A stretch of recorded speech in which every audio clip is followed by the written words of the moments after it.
അൻവർ വരുന്നോ വരുന്നില്ലയോ എന്നുള്ളത് ഞങ്ങൾക്ക് പ്രശ്നമുള്ള കാര്യമല്ല. അയാൾ മത്സരിക്കുന്നില്ലയോ എന്നുള്ളതും ഞങ്ങൾക്ക് പ്രശ്നമല്ല. നിലമ്പൂർ നിയോജകമണ്ഡലത്തിന് അടിസ്ഥാനപരമായിട്ട് തൊഴിലാളികൾക്ക് ഭീഷണവും രീതിയും ഒക്കെയുള്ള ഒരു പാവപ്പെട്ട മനുഷ്യരുടെ ഏറ്റവും പ്രധാനപ്പെട്ട കേന്ദ്രമാണ് ഈ നിലമ്പൂർ.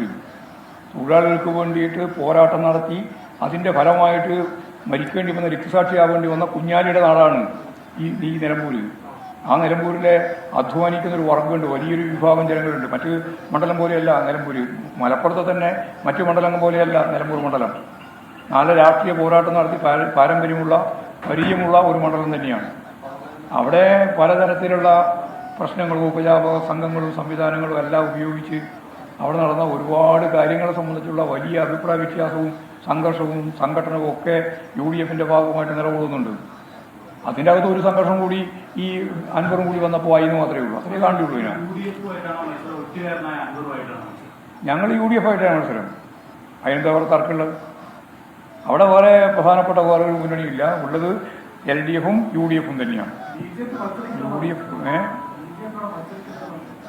അത് ഞാൻ നേരത്തെ പറഞ്ഞതാണ്. അത് നിങ്ങൾ ഗൗരവത്തിലെടുത്തോ. അവിടെ ആര് മത്സരിച്ചാലും മത്സരിച്ചില്ലെങ്കിലും അവിടെ എല്ലാ വർഗീയവാദികളും, ന്യൂനപക്ഷ വർഗീയത, ഭൂരിപക്ഷ വർഗീയത, അതിൻ്റെ ഒപ്പം ചേർന്ന UDF-ൻ്റെ വിഭാഗം എല്ലാം ചേർന്ന് ഒരു മഴവിൽ സഖ്യമൊക്കെ ഉണ്ടാക്കി ഇടതുപക്ഷ ജനാധിപത്യ മുന്നണിക്കെതിരായിട്ട് മത്സരിക്കാനാണ് അവർ ഉദ്ദേശിക്കുന്നത്.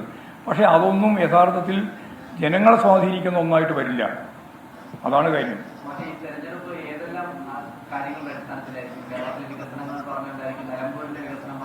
അതെ, രാഷ്ട്രീയം തന്നെയാണ് പൂർണ്ണമായിട്ടും പറയാൻ ഉദ്ദേശിക്കുന്നത്. അല്ലാണ്ട് വേറെ എന്ത് പറയാനല്ലേ?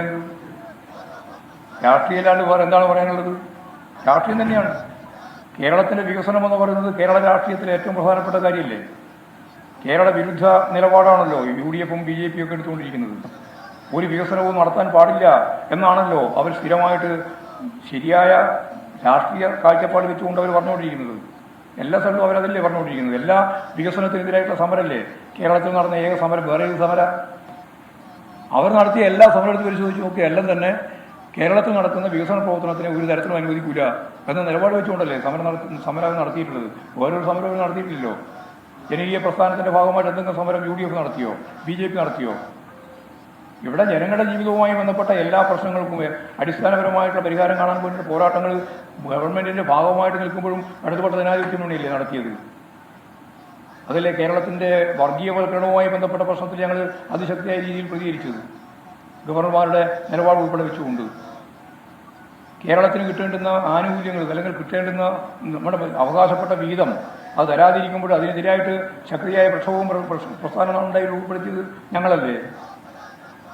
ഏതെങ്കിലും UDF-കാരൻ വേണ്ടിയിട്ടുണ്ടോ? കേന്ദ്ര ഗവൺമെൻറ് കേരളത്തിന് അവഗണിക്കുകയാണ്, സാമ്പത്തിക ഉപരോധം തീർക്കുകയാണെന്ന് പറഞ്ഞിട്ട് വല്ലതുണ്ടോ? വികസന സംസ്ഥാന സെക്രട്ടറി M സ്വരാജിന്റെ പേര് പ്രഖ്യാപിക്കുകയായിരുന്നു.